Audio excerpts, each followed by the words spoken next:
Okay. Versatile Vigilante, Young Vince, Uncle Vinny. And we got the young legend in the building, Mr. Dylan Volker. Yes, sir. How are you, bro? Good, man. Nice to meet you, bro. Hell yeah, man. Thanks for having me on. I appreciate it. I appreciate you coming out, bro. Thank you for reaching out as well. We were talking a little bit before, and always down to chat with a young creative building their catalog, doing their thing, and very impressed with what you're doing, bro. So thank you, man. I appreciate it. I'm a huge fan of your show. You interview some people I know and I've worked with, and I think it's really cool kind of getting to maybe some kind of underappreciated voices that don't get to speak on their stuff as much as maybe some other people do. I think that's really cool. So I appreciate that, man. Thank you, bro. It means a lot. Shout out to Livy. Shout out to Michael. Let's get it, bro. So you got a lot going on, but I'd love to kind of start at the beginning. You're a Detroit boy originally. Yes, sir. Yes, sir. Born and raised, man. Born and raised. Lions fan? I'm not really a football guy. The Pistons are my team. I'm more of a basketball dude. They had a good year. They did. They're stumbling a little bit right now, but yes, they were doing good for a long time. How old are you? I'm 21. You're 21. So you weren't even around for the championship. No. Bro, I loved that team, man. That was such a good fucking team. I'm sure you heard about that all the time growing up. Yeah, absolutely, man. So you're only 21 years old? Mm-hmm. Yes, sir. So how the hell did you come up to Arizona from Detroit? I moved with my folks, but also for college opportunities. Okay. It was better for me. It was mostly on my parents' end, like you said, trying to get out of the cold, to get out of the winter. Like we were talking before, I miss it. I miss the Detroit weather, Detroit summers sometimes. I for sure feel you. This weather in Phoenix is not for everybody. Yeah. I do feel very grateful for growing up in a cold climate, because I do think it teaches this kind of toughness. Mm-hmm. When you're out 5, 6 in the morning having to scrape your car in the winter, shovel the driveway just to get to work. Yeah. It's a feeling, man. Mm-hmm. It's a really, really interesting one. So I'm glad I grew up in that, you know? No, and it's crazy to me how your body will acclimate so quickly, right?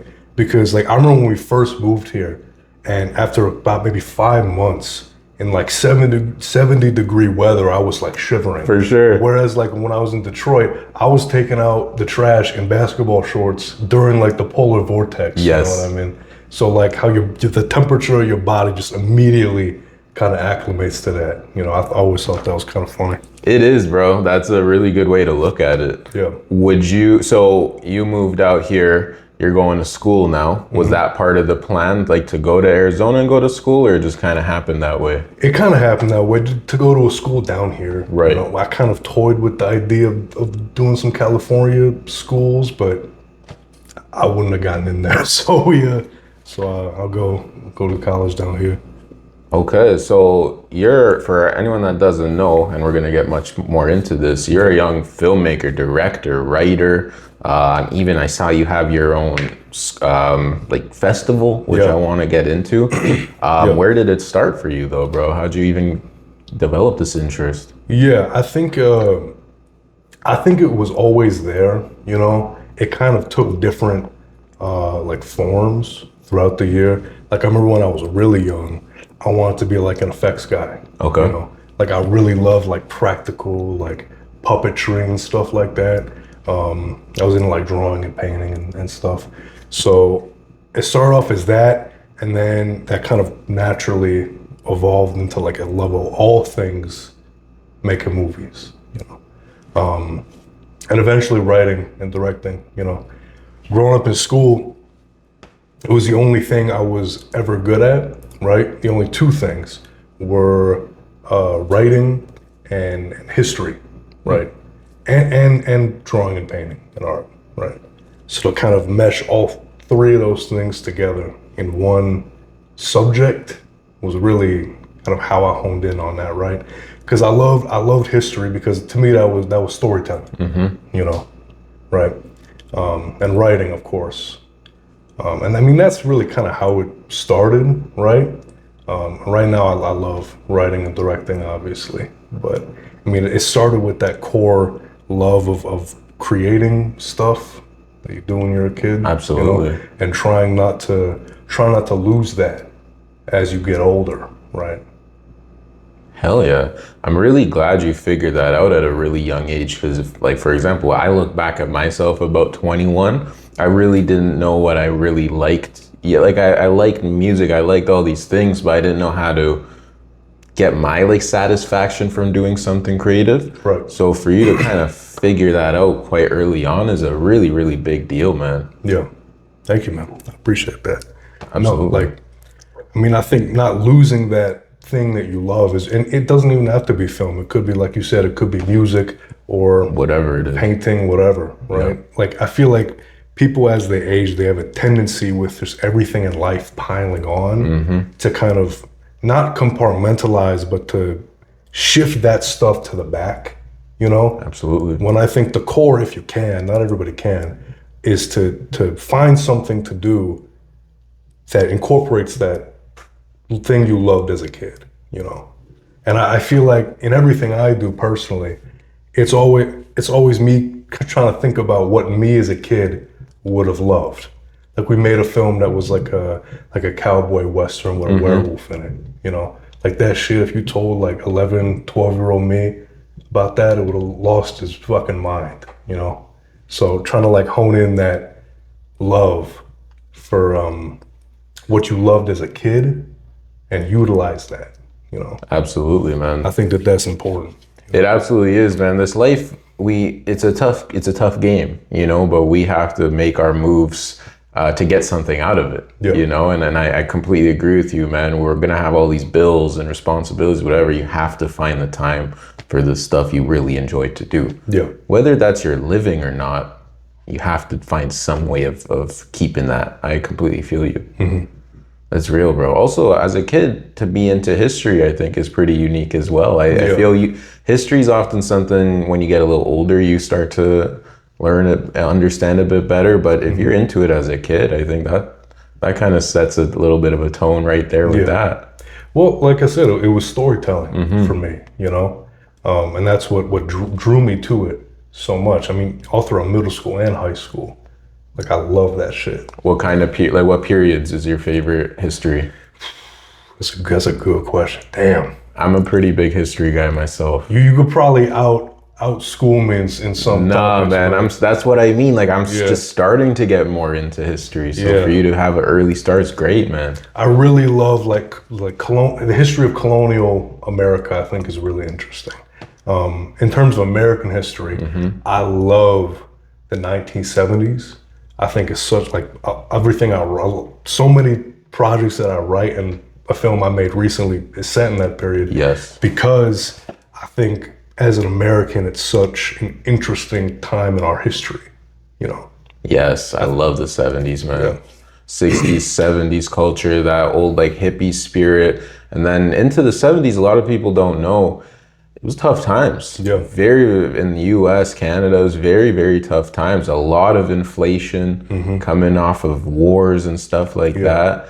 I've been reading about how it kind of parallels today quite a bit, more than people might think. I for sure feel you, man. And then the art that came out of the 70s, man, unbelievable. Absolutely, man. Film golden age, probably. Yeah, I mean, that's what I grew up, those are the films I grew up watching. What's your 70s classics? For me, one of my favorite movies of all time is Sorcerer by William Friedkin. It's about a bunch of guys. Have you seen it? No, I gotta add that to the list. You got it. It's about a bunch of guys from across the globe that end up in this kind of remote country and are forced to basically drive trucks load of dynamite through the jungle, right? It's not quite dynamite. It's some kind of material that if you jostle it even slightly, it'll explode, right? So it's kind of like a nail-biting thriller. It's one of the greatest films I've ever seen. I gotta check that out, man. The 70s was such a crazy time because the directors had a lot of power. Yeah. And they had a budget. Yeah. You know, it was like the big movies were like very creative, artistic movies. Well, that was the last kind of period of like director-driven film.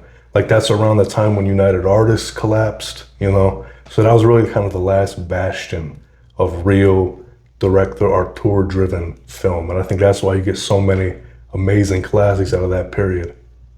Completely agree. Actually, you mentioning living in Gilbert now. Yeah. There's that Regal Cinema. I forget what area it is, but they last year had like a classic film, like once a week type thing, and they had some great stuff in there, man. So to see that that's still having a light shown on it, Yeah. very important. Absolutely, man. Absolutely. Love that, bro. So when did you mess around with your first project? What was it? Oh man, I don't know if we should get into that. We gotta get into it, man. This is the origin story. Yeah. So the first few films we made, or I made, that would be kind of under the collaborators that I still do to this day, were horrible. Like nobody will ever see them except me. They were fully done, fully finished. But I feel like as somebody who makes art, if you're not proud of something, I wouldn't put that out. Unless it could be something even I could look back on and say, I'm proud of this. I would do this differently, but I'm proud of this. But if you're not proud of it, I can't put it out. So we made two films, right? One film I made all by myself when I was 15, 16 years old. It was a feature-length horror film, and it was terrible. I was the main actor in it too, and it was god awful. And then the second one was a short film that we made. Me, my buddies Owen and Cameron, who I still collaborate with to this day. They're part of Westmar, our film company. Also not very good. I looked great, but the story made no sense at all, right?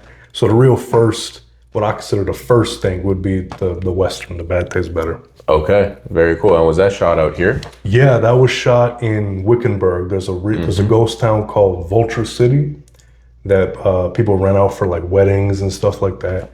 And we shot up there. Very dope, man. What was that experience like for you? Oh, it was great. Well, because we crowdfunded the whole thing. So it was our first experience like dealing with a real budget and real money. Because one, I wanted to make something obviously that was good, but two, I feel like when you're dealing with other people's money, it kind of lights a fire under your ass. You'd be like, all right, we got to at least deliver in some regard, you know? But no, it was a lot of fun. You know, I feel like I learned more because we shot it in one night, right? I feel like I learned more in that one night than I had in my entire first year of film school back when we shot it. But it was a ton of fun, man. Like we had a whole like little premiere for it. It was pretty cool. Very dope, man. And that came out like last year type of thing? It was technically finished about 2 years ago, but about a year ago we put it up online for people to see. It's a film that like I'm hard on, right? Because it's our first like real big thing. But as like a debut thing, I'm still pretty proud of it. Absolutely, I think it bro. was up. Great stuff, man. And also like I like that you brought up you made other films, probably not for the public eye, but you kind of had to do those to get to the next step, you know? I think that's a very common thing of like, if I do it, it might not be good, so I don't do it. No, you have to try it. Yeah, it don't mean you got to put it out. No. But as long as you do it, right? Because I feel like that, to me, that's film school, right? Right. Kind of like trying and failing and figuring out what works and what doesn't work, right? So, I mean, they were both valuable experiences, right? I wouldn't go back and do it again, right? But no, like it's just trial and error, you know? I feel like in most creative fields, that's the process, right? Absolutely, man. That's the thing too. You mentioned you're in film school. Awesome stuff, but they're not, you being a film school graduate or student is not going to be like, okay, snap of fingers, movie made. You still got to go make that movie. Yeah, no, for sure, man. No, that's really good stuff, bro. So were your parents kind of in the field, creative field, or not at all? Not at all. My dad is in kind of like finance. My mom's actually a teacher. So is mine. Really? Yeah, Wow. high school. What'd she teach? French and Italian. Okay. She retired, but yeah, she was teaching French. Mine teaches like science and biology. Okay. Complete opposite almost of the art field. Very interesting. Yeah. Man. But now she helps me a lot. For our latest film, the ferryman, like the creature, she sewed that entire costume, right? So she is supportive and she helps me a lot. So both my folks are, right?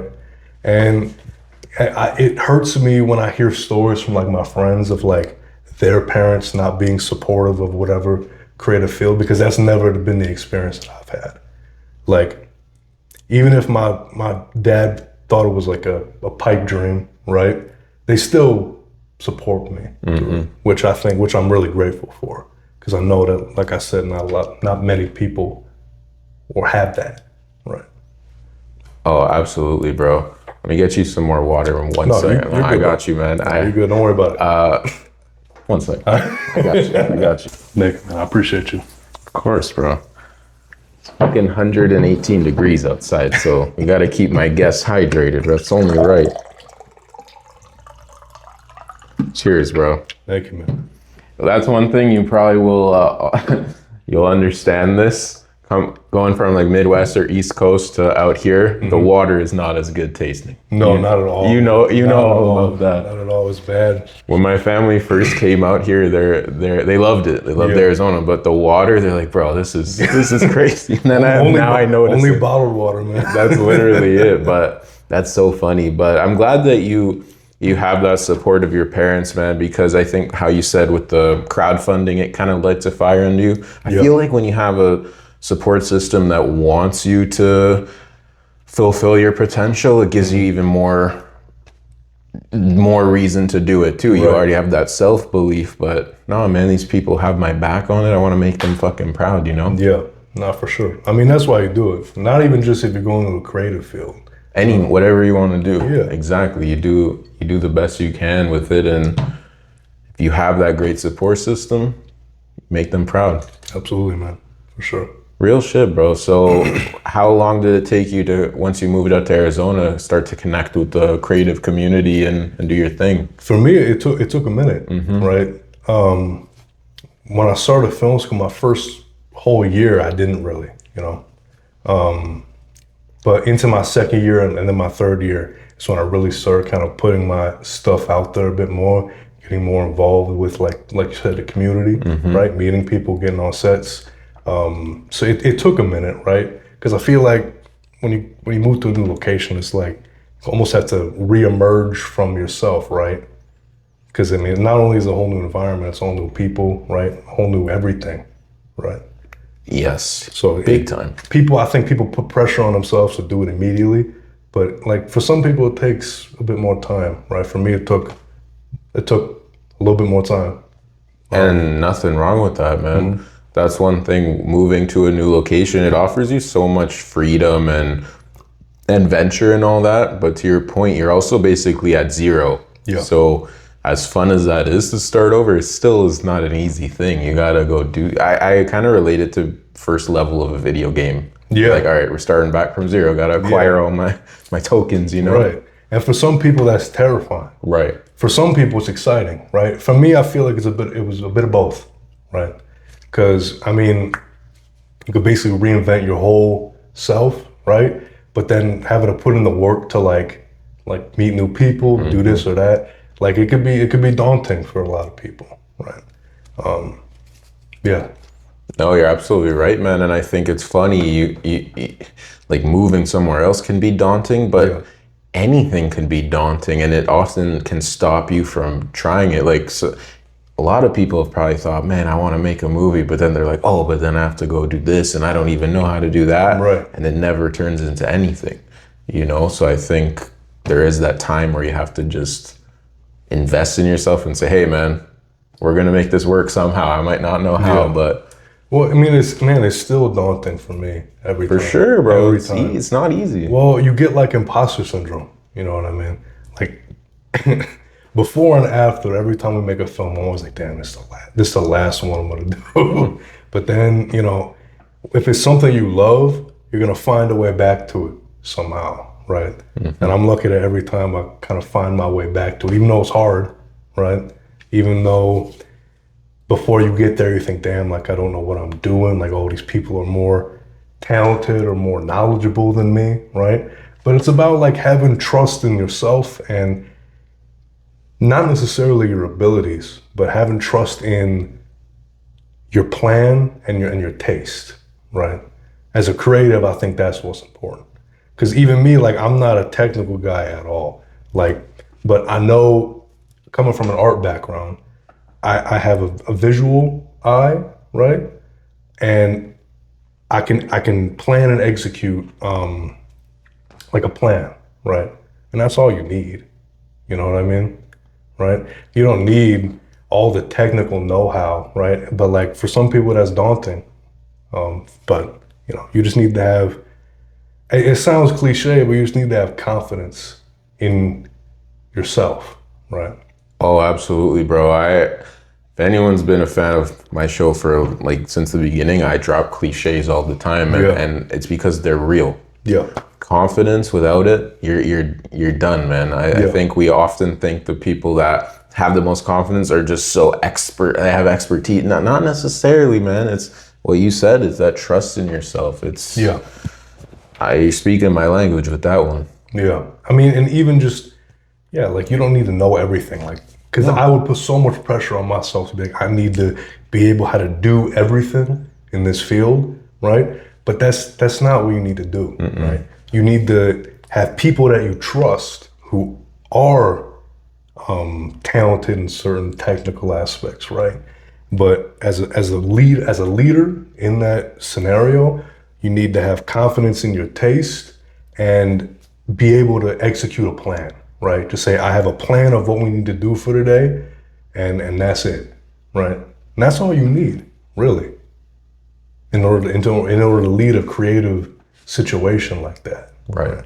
But that's no different from, like, I don't know, being like an architect or like leading an architectural project, right? Just have enough confidence in, here's the plan, right? Here are the steps we need to take to execute it, right? You don't need to know every little single step along that plan. You just need to have a broad strokes kind of idea, right?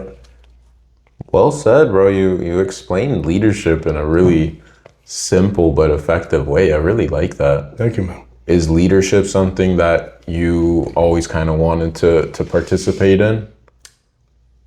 Because to me, directing a film, you must be a leader. You are a leader, you know. But you must have the capabilities that you're talking about. If your team doesn't respect you, it's not gonna work out. Yeah, no, and I've been lucky enough to work with relatively the same people, back to back, because I feel like what you have to do is you have to have a core group that not only you trust, but like you said, trusts and respects you, right?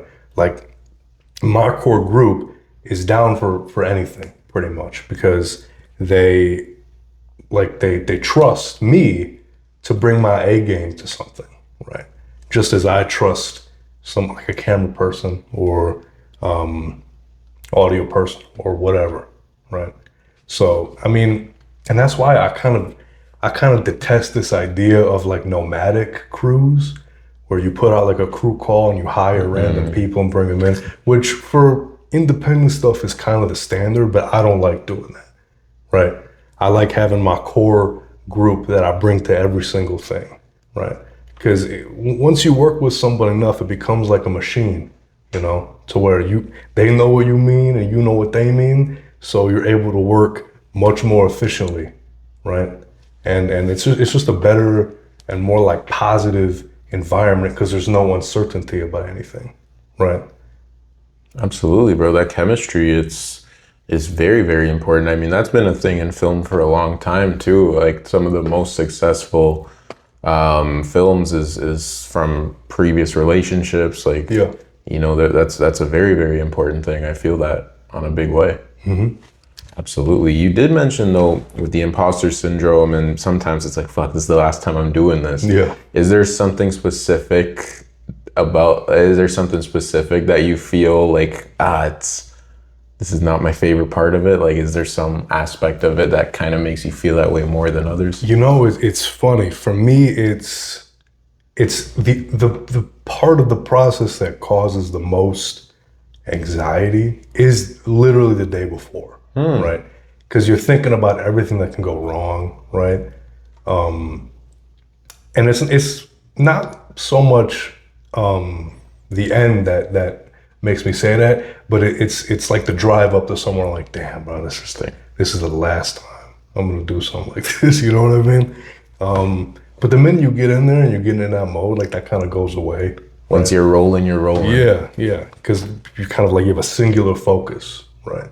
But on the way up there, like the night before, and you can't sleep, and you're thinking, damn, like, did I forget something? That's some real shit, bro. Yeah. That's a very great point. The lead up is often the butterfly time. Yeah. Well, it's like a roller coaster. Mm-hmm. You know what I mean?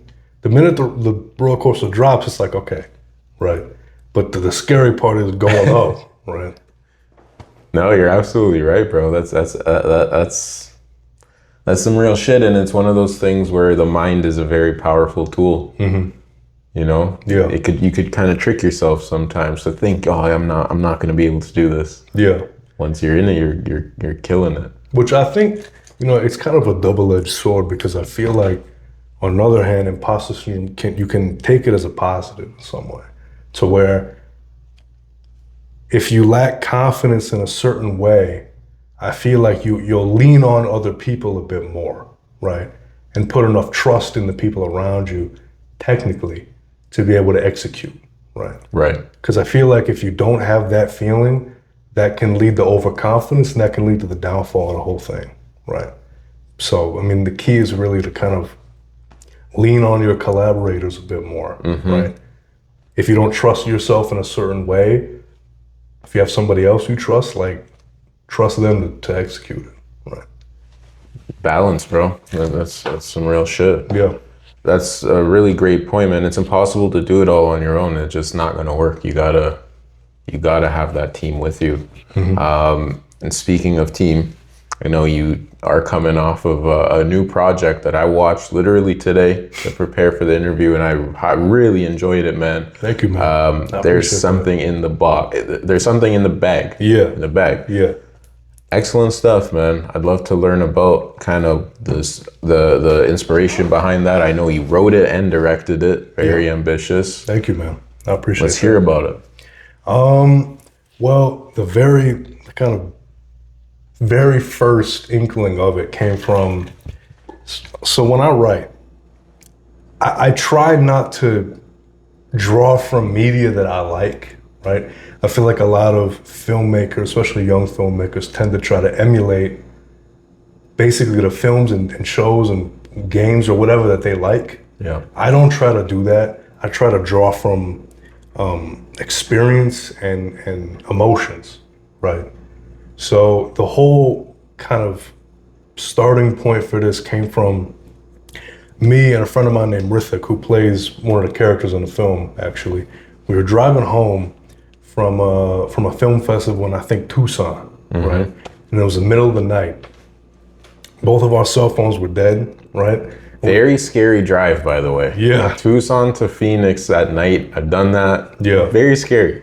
Well, and let me tell you, both of our phones were dead, right? And we ended up getting lost on like a Native American reservation at night, which was the scariest thing I've ever seen, because it's dead. I don't know if they have like a curfew. I'm not an expert. No lights. Yeah.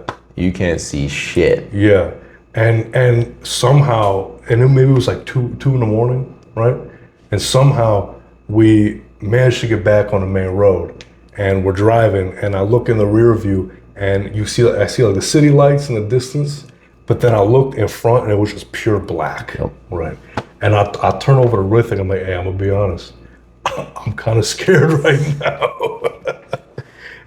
But that got my gears kind of turned a little bit on this idea of like two guys on like a road to nowhere, and you don't know where they're going or what's happening until the very end. And that was really the impetus of it. It came from that experience. Man, fear, a scary situation is that you make it out of. One of the most fun you could ever have. As sick as it sounds. Yeah. Again, if you're okay, everyone's okay. Yeah. Unbelievable experience. Yeah. I don't know how we made it back. I have no idea. Universe, bro. The desert was guiding you. Yes, sir. That's fire. So the story kind of developed from that. Yeah. And it started out as surprisingly more of a comedy, right? More of a black comedy about two guys trying to deliver a body to somewhere. But naturally, as you write and rewrite, it kind of took on a bit more of a serious tone, Okay. right? And you know, and I think art is so interesting in a way that it kind of makes itself, right? Because even when we were filming, I pictured it when I wrote it very differently, right? To the point where when we were filming and even when I was editing, it took on much more of like a sadder and like melancholic kind of tone, which I didn't intend for, right? But that stuff like that comes naturally through like the performances of the actors, right? Or even the color of certain shots, right? So I think to me that's what's fun, is to see how a piece of art can evolve from like when you first come up with it, right? When you write it, film it, and even when you edit it, it can look completely different. Like it's completely unrecognizable from what my original idea was. But like some people don't like that because they want their exact vision, where I feel like I welcome stuff like that, right? I think that's the fun part of the whole process, right? Absolutely, bro. It's like your baby in a way. You know, you raise it and see what it turns into, what kind of person it turns into, what kind of film it turns into. Yeah.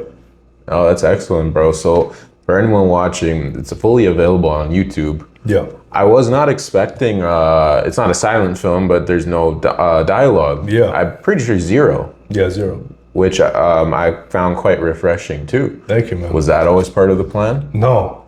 Well, the original version I wrote did have dialogue that kind of explained like who the guys were and what the relationship to the bag was and what the kind of being at the end was. But as I wrote it, I didn't feel like it was working. I really liked the core idea, but I felt like the story there wasn't a sense of mystery. Mm-hmm. So just as an exercise, I took the dialogue out just to see how it read. And all of a sudden there was this really great mystery, right? Because you know nothing about who these guys are. You have to piece it together in your head through visuals. Mm-hmm. And to me, that was much more riveting than one of the characters outright explaining who they are and what they did, right? Because if you watch it, I feel like you can glean everything you need to know, right? And to me, I think it was an exercise in being able to tell a story completely through visuals and body language and costume and props, right? Because that's not an easy thing to do, right? I mean, I recommend a lot of filmmakers try to do something like that, right? But no, and also coming back on the first film we made, The Bad Taste Better, which was largely dialogue driven. I wanted to kind of move away from that and do the complete opposite, right? Good for you, bro. Challenging yourself in the craft. Thank you, man. I really like that. So it's funny that you're big into the 70s, because I feel in the 70s, if you watch that era of film, dialogue was excellent, but also they weren't like, now I feel a lot of modern films tries to beat you over the head with the story. Like, this is the story, understand it. Whereas some kind of more old school type filmmaking, it's like leaves things a little ambiguous. Like, you might, if you miss something, you might miss something, you know? Yeah. And I think that's what great film is, man. It gets you thinking, like, your film, you have your vision for it. I don't know, I didn't until right now, I didn't know what inspired that. I don't, you know what I mean? And I think that's great. I don't know what the fuck those two guys were doing. I think that gets your imagination going. Nah, like, and I feel like you brought up a good point. I feel like films from back then, it not only did it trust the audience. That's the word. Right? I feel like the filmmakers trusted the audience to be able to figure things out. Yes. Right? To where I feel like now a lot of people are afraid to do that. Right? Yep. But I feel like you kind of, like for what we did with an entirely silent thing, you kind of force the audience to participate, right? You can't really be a bystander in the story. And to me, that's what's interesting, right? Mm-hmm. Like, I want to get invested and drawn in and try to figure shit out, right? And films from back then of that type did trust the audience to do that, right? I think that ended around the late '80s, early '90s. I agree, man. I like that a lot. I think that the trust is the word. I think that is. I see it in everything, man. I mean, in sports these days, it's based more on analytics than it is on your opinion on what you're seeing. And I think it all stems back to not wanting to be embarrassed if you're wrong. Yeah. And that kills creativity, man. Yeah. That you just can't have that fear, or you have that fear, but you have to overcome it. Yeah. You know? Yeah, no, for sure. And in film, like, and even in art in general, it's like the ideas that somebody could come up with in regards to the meaning of something, to me, is more, the conversation is more interesting than being told, this means this, right? Way more. Yeah, and I feel like your art will have staying power if you encourage that kind of conversation within people, right? Like, I don't like to say the meaning of anything, right? Because hearing what people think is cooler to me than, because if somebody just comes out right and says, oh, 2001: A Space Odyssey means the X, Y, and Z, that movie wouldn't have had as much staying power as it has over the last, almost, 50-something years? Yeah. Right? Because it's so ambiguous. It leads to that intrigue and that conversation, right? And the same thing with, like, paintings, right? Absolutely right, bro. That's what real art is. It gets you thinking, and it could mean this and it could mean that. Both could be, you know. I really did enjoy, this is gonna sound funny, but I'm dead serious. I like that you had the characters smoking cigarettes. Yeah. I think that, as funny as it sounds, like, even those little details in film has kind of gone away a bit, obviously, because they're unhealthy, whatever. Yeah. But when we're talking about how it looks on camera, Yeah. it's always good to smoke a cigarette. Yeah, no, it looks cool, man. Like, it sounds, it sounds boyish, but it looks cool. And also, I feel like it adds some authenticity to the period that the film's set in. It's the same reason I wanted the car so bad. The Caddy. Yeah. Beautiful Cadillac. Yeah, because I wanted something that would instantly date it to where you could see it and instantly know at least the kind of time range that the story is set in, right? Absolutely. I feel like the outfits of the characters, the cigarettes, it all lends to that authenticity, or at least we were trying to be authentic to the time. Right? Definitely, bro. And I think the cigarette, I'm not trying to promote cigarettes on the show. Hey, promote them. It's a free country. It's a free country. I'll promote them with you, bro. Let me get you again here, bro. Hey, thank you, man. I appreciate you. Of course, bro. Cigarettes, man, like some of my favorite. Hey, the viewers should count how many glasses of water. Yeah, I'll put a water counter on Make sure this. they watch the whole episode. I'll put a quiz on it. That's a great idea. Might have to do that. But yeah, like something like smoking a cigarette, it often is in a more anxious time. You get to see the character's anxiety a little bit, you know? Yeah. I think it just, and when you mentioned storytelling early on, those little details is very, very important, man. Yeah. Very important. Sure. Was that filmed out here? Yeah, that was filmed along the old US 80, kind of near Arlington and the Gila River. You shouldn't do this, but we shot it completely guerrilla style. So at any moment we could have gotten shut down completely. Luckily we didn't, right? Hell yeah, we shot in a few spots around that old stretch of highway. Dope, man. Was that over a few days, or was that a one day shot? That was 3 days. 3 days. We shot, the first night was the opening with the kind of top down shot of them dragging it at night. And then day 2 was the whole middle point, the whole middle stretch of the film. And then day 3 was all the stuff with the ferryman. 3 day shoot. Yeah. Very cool, man. And you didn't produce this one though.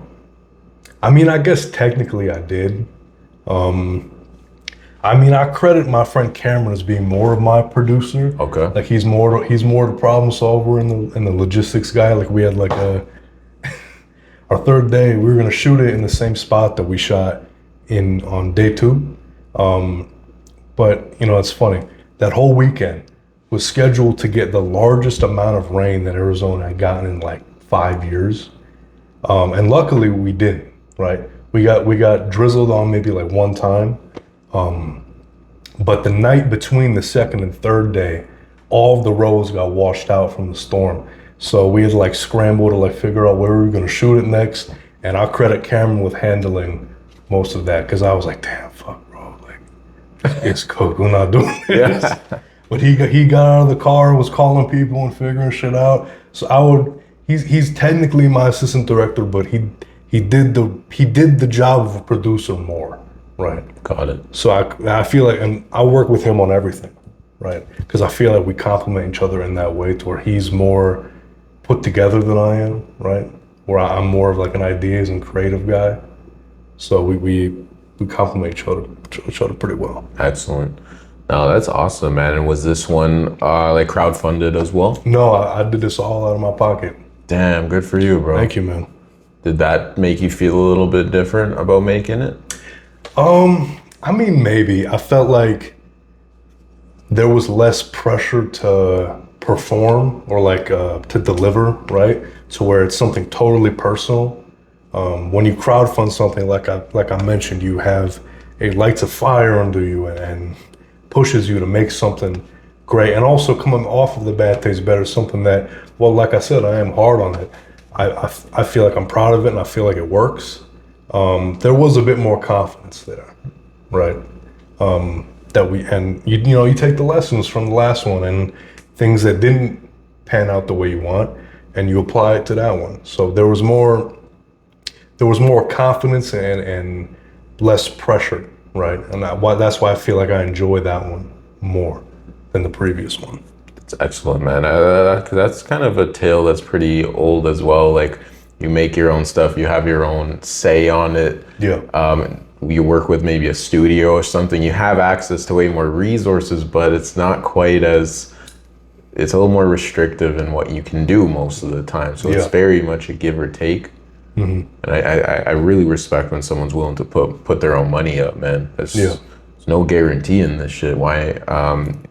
But why not try? Yeah, no, for sure. And I feel like it also helped that it was. I don't want to say it was less ambitious, but the story was smaller than the previous one. So I felt like there was more room to experiment, right? A bit more breathing room. I mean, like I always have really small crews, especially since we shot at Guerrilla style, so we couldn't have like 15, 20 people. Yeah. We had maybe 8 people max, right? But like that's the ideal crew size when you make some small like that, at least for me. Sure. Right? Because there's no chain of communication, right? It's all very simple, right? One person per designated role, right? People, like I said, people you trust. Like I've been on many sets where it's like 20, 25 people, and I can't do it. I can't. It's like, it's almost not intimidating, but like I said, just the chain of communication, I like to be able to talk to everybody. Yeah. Right. Too many cooks in the kitchen sometimes. Yeah. I feel you on that for sure, bro. I've done a few, like even with this, some of the other podcasts that I know or whatever, they'll have a whole crew, whatever. I'm like, good. Yeah. You don't need it though. Not you really. don't need that. I feel like you lose kind of like the intimate, creative environment that way too, right? When you're dealing with so many people, right? And it's pushing and pulling you in different directions. You can't really focus on The art. Yeah, exactly. You're absolutely right, bro. When how'd you feel about the response that the film got? I was happy, right? Whenever you show, because we premiered it at the Dogpit, which is our festival we run, and man, like, whenever I make something, there's always this kind of like, because it's like I'm sharing a piece of myself in a certain way, right? So it's personal and it's anxiety inducing, you know. But no, like the fact that people liked it, you know, and had kind words about it, like that's all you want, you know. Like at the end of the day, it's art, so it's an expression of yourself. But I feel like deep down, like what you really want is you want people to be able to identify with it, right? And no, it means the world to me that people really seem to rock with it and identify with it and enjoy it, right? Because I feel like that's not really the response I got from the last one, right? Which, I mean, obviously people told me they enjoyed it, but I mean, they're my friends, they gotta tell me they enjoy it. Right. So to have something that gets into some festivals, or people reach out and say, hey, I love this film, I wanna show it at my kind of like grassroots festival thing. Yeah. To me, that's amazing, right? That means you, oh, sorry, my bad. No problem. That means you did your job well, right? So, no, it's always good. Good for you, bro. That's a awesome accomplishment, man. And anyone that hasn't checked it out definitely need to. It's in your Instagram bio. Yeah. On YouTube, very easy to find. So great stuff, bro. Thank you, man. That was excellent. And you did touch on your own film festival that I definitely was curious to ask you about. Yeah. Dogpit. Mm-hmm. Talk about that. So it kind of started. It came from getting festival rejections myself, right? And I kind of the kind of bohemian like artist in me kind of disagrees with how the modern festival kind of system works, right? And I understand it to a point because, I mean, at the end of the day, it's a business, right? Like when you're running an event, you have to pay people, right? You have sponsors, you have whatever. But I can't bring myself to like wrap my head around the idea that you have an artist that probably isn't making a whole lot of money, right? Submits to your thing, right? And let's say the festival submission fee is like 15, 20, 30 bucks, right? Which most of them are around that. Okay. And they don't get in and then don't get reimbursed for that money. So they've essentially lost money to not get in. I don't really agree with that. I never have. So my goal was to set up a festival that has no submission fee for filmmakers. It's completely free. The filmmakers themselves get in completely free, and they could see it on a real cinema screen, right? Before a whole crowd of people. And that was the idea, to do like a filmmaker first type festival, right? And that's what we did, man. And we're going on year 2 coming up in February. I'm excited for it. Hell fucking yeah, bro. Congratulations on that as well. Thank you, man. That's amazing stuff. I'll be at the next one. That's for goddamn Hell yeah, sure. man. Hell yeah, man. Hell yeah. To hear it. No, that's very exciting stuff. Nah, it was great, man. I do feel like we were speaking very highly of the 70s and how that style, I do think we're kind of going through a little bit of a revolution, artistic revolution, because we got so many, like, is this AI? Is this, you know, some corporate bullshit? Like, I feel like people are getting a little bit tired of it. Yeah. And missing or wanting that community, that underground spirit. I think you absolutely have that. I feel I have that as well, and a lot of other people in the city for sure. I'm seeing that, and it fucking excites me, man. Absolutely. No, I'm staunchly against artificial intelligence or like generative AI in any kind of film sense. Like for Dogpit, we don't accept films Good for you, man. AI because and I don't get it, right? Because I feel like art is the one cool thing that only we can do above machines, right? Machines can do our taxes, they can do whatever, right? But making art, making paintings, making film, making songs, it's the one thing we have. And to hand that over to a machine, it ruins it, right? It completely trashes the art forms for me. I'm with you, bro. I'm with you, man. I think it's weird also. I'm gonna name names here. I've seen like quite a bit of actors and people from like well-known names promoting AI. Yeah. Jeff Bridges recently, really? I saw that, which I'm a fan of a lot of his work, you know, and I found that very strange how a lot of these guys are pushing this more than I think they should be. And I'm like, what's in it for you? You know, like, what the fuck? You're supposed to be pushing the creative side, the artistic side. You're pushing the corporate side. Yeah. Find that very strange, man. But that's why I think people like yourself and Livy and all these other guys that are young and making shit happen. Yeah. It's very important, bro. It's very, very important. And like, and I look at it and it's like, you're taking all the whole fun out of the process. You know what I mean? And like why I can see it as something that benefits nobody except for the people at the very top of the temple. Exactly. Right. And it's something that's getting shoved down people's throats right now. And I think that's why it's getting rejected so hard. And I'm happy that it's getting rejected to the point where it is, right? Because I feel like with the minute you get complacent, it's like a defeatist mindset to say, oh, well, it's here and it's not going anywhere. So you might as well not get mad about it. Yeah, okay, bend over then. Might as well. When you're at it, like, fuck all that. I'm with you, bro. Completely defeatist. It is. Because you see, too, we're going back to history. Yeah.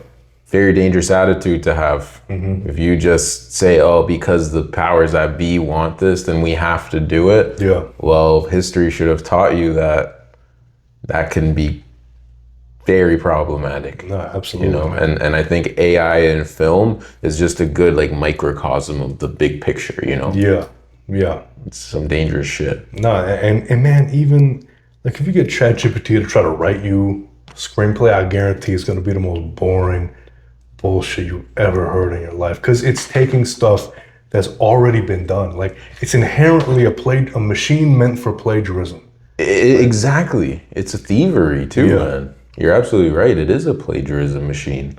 Did you come across the song? It's a great fucking song, unfortunately. It's by Phoenix Flexton called Rubbers. Have you heard this song? No. So I've been a fan of his for years. He's like more underground rapper, whatever. Yeah. Street kind of ish, like drug music, like whatever. Yeah. Rap shit. And he went like super viral recently for this song, and it's basically like an 80s style like pop song, like kind of like a Rick James style, like very different than what he typically makes. And it's a very good song. Yeah. But he has not performed it. He always lip sync it. It sounds completely different than what he typically does. The lyric choices are questionable. And a lot of people are like, is this AI?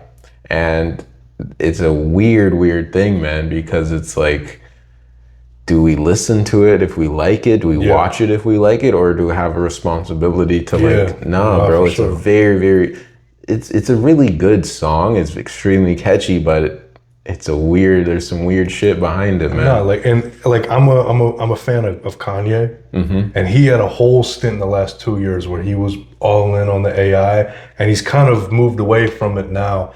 But man, like the song can be really good, but the minute you're like, that's not you doing it, waters it down. Yeah, because it's not the voice of the artist. Yeah, you know, the soul's not there. Yeah, like why? And that stuff makes me laugh because like, man, you can't get in a booth and do it yourself. Like it's the easiest thing to do.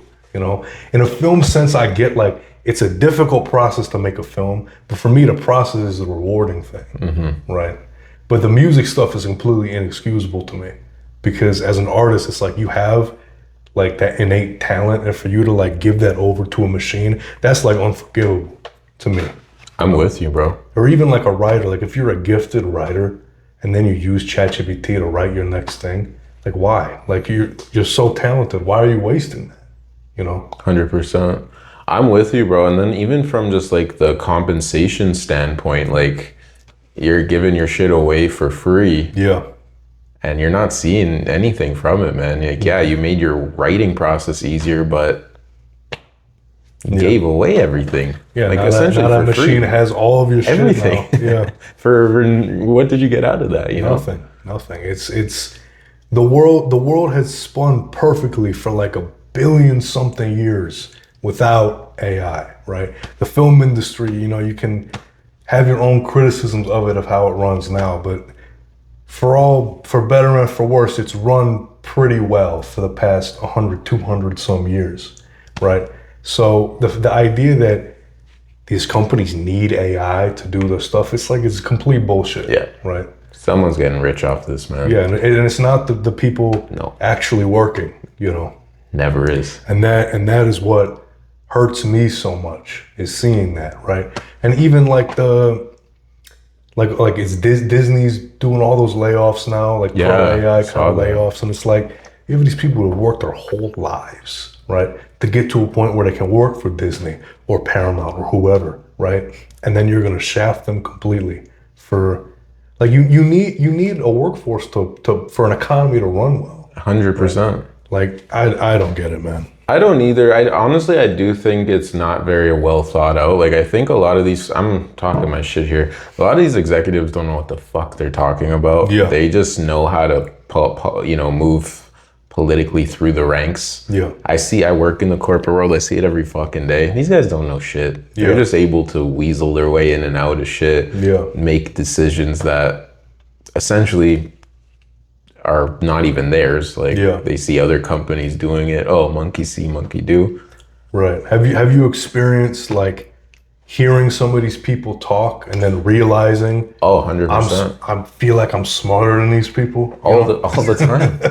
And it's not smarter as much as it is, I at least feel like I think for myself. Yeah. Like, if you're a company and you're now promoting data centers, who the hell are you? Yeah. How are you going to tell me that's a good thing? Yeah. It's not. It's just because that's the common theme right now, and we should be with the common theme, and it's bullshit, bro. It's anti-creativity. Well, I think it's anti-human. It is anti-human. You know what I mean? It is anti-human. I don't know. I will never understand it. Personally, I would never embrace it.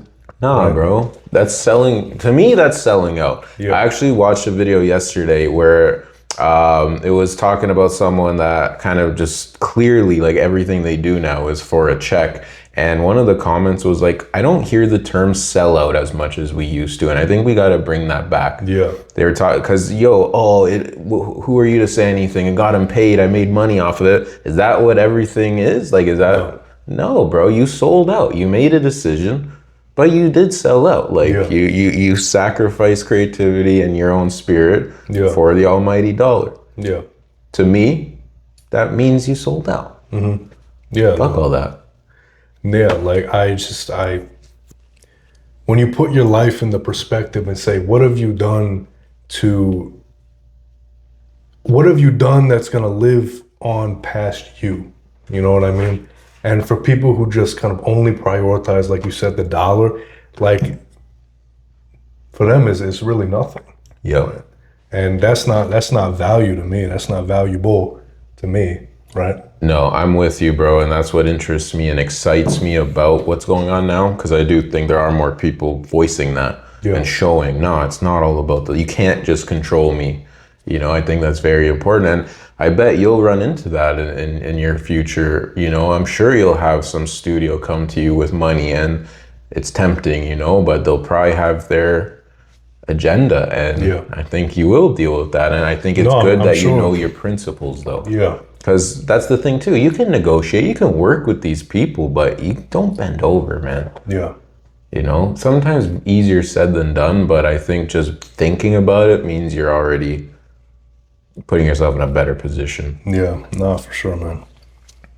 My opinion. No, I agree with you 100%. I think we're on the same page.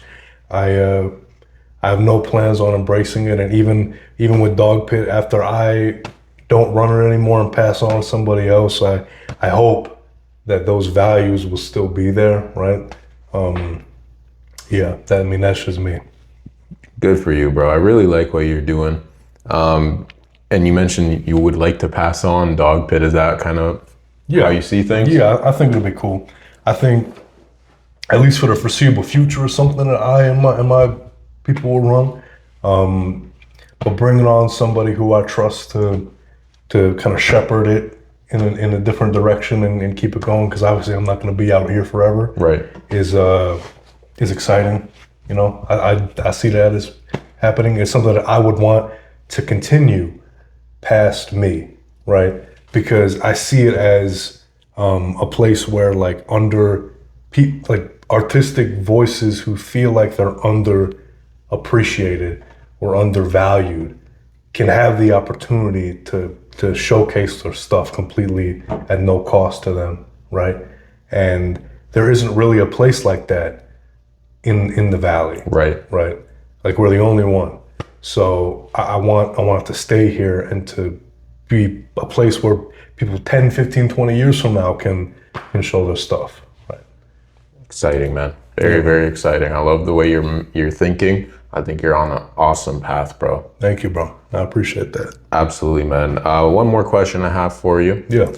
in terms of working, in terms of directing, is that something where someone could come to you and say, hey, Dylan, I have this idea. Would you direct this for me? Or are you more of a guy that wants to be from kind of zero, like writing it and kind of going from there? Yeah, I feel like it depends, right? Like, because I do like to write and produce and direct and edit my own stuff, right? Because that comes from a part of me. And I've had opportunities like that to where I've said no because for one reason or another, I could say I don't really identify with the story, right? But that doesn't mean it's bad. That just means that somebody else could do it better than me, right? Because if it's not a story that I'm 1,000,000% invested in, it's hard for me to bring my A game to something. I feel like the story itself doesn't deserve that. But no, like I could definitely see myself directing somebody else's piece if it's something that I really identify with and rock with and like the story. So I don't like to like open or close doors entirely like that. You know, I feel like creativity is a weird thing, and you never truly know until it's right in front of you, right? Absolutely. Never say never with anything in this game. Absolutely, man. This game of life. But awesome, bro. I really appreciate chopping it up with you. You got a great story. Man. You got a great spirit, and I'm very excited to see what you got going on. Is there anything you want to promote or anything coming up you want to talk about? Go to Westmar, the Westmar Film Company YouTube channel. We got all of our films on there. They're all going to be centralized on there whenever they get finished and uploaded. Our next Dogpit is, I think, February 21st. Be here before you know it. Yeah. Submissions open September 1st. Sick. Yeah, that's pretty much it, man. Awesome, bro. Just because you mentioned it, that's your own film company with other people? Yeah, that's me and our kind of group, me, my buddies Cameron Bone, Owen Adams, Tyler Dudley, and that's it. Dope. Yeah. Okay, I gotta check that out too. I haven't scrolled through the catalog. Yeah, man, check it out. I mean, there's only 2 films on there right now, but we got 2 more that are done and ready to be put up there, and then some more on the way. We're filming our next one in October, I think. So a lot of cool stuff, man. I'm excited. Hell yeah, man. Dylan, I appreciate you, bro. Thank you, man. Go follow the Instagram, Dylan Volker. Yes, sir. It's pretty simple. Versatile Vigilante. Like, comment, subscribe, we're out here, man. Keep creating. Hold it down. Thank you, man. Awesome, I appreciate you. That was great, man.